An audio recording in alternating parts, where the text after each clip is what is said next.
Alright, sundo time kay attorney. So itong gamit natin,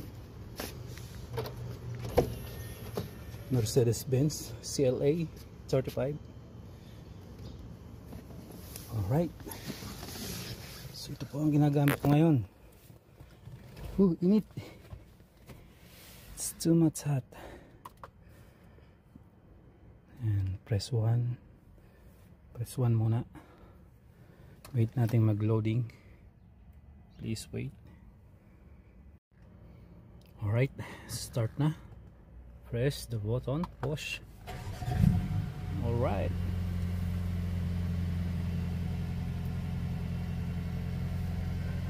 So yan, puro carbon yan.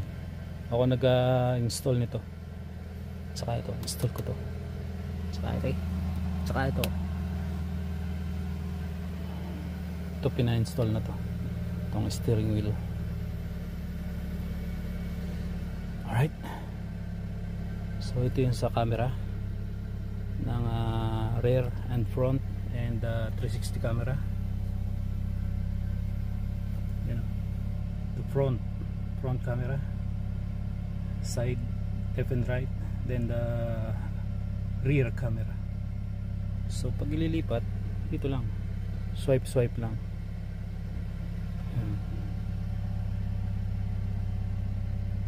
Alright, 360 natin. Ayan, rear ito natin. Alright, let's go.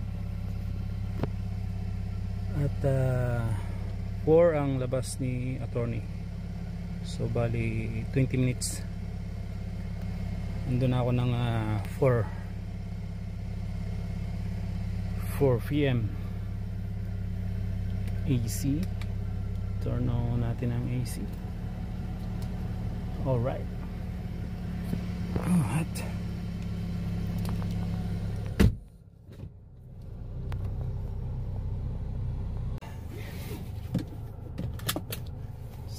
Seatbelt. So na ito po ang shifter nito. Then push mo lang, reverse na yan. Alright, so yan.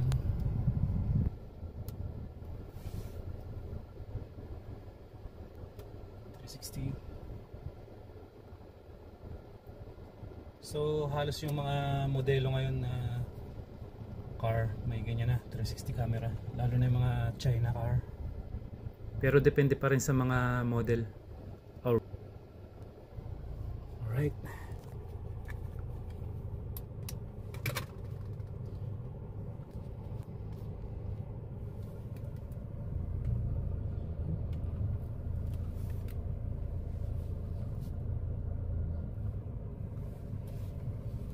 sarap lang gamitin ito. Then drive. Sarap ng tunog ng muffler. Alright, let's go.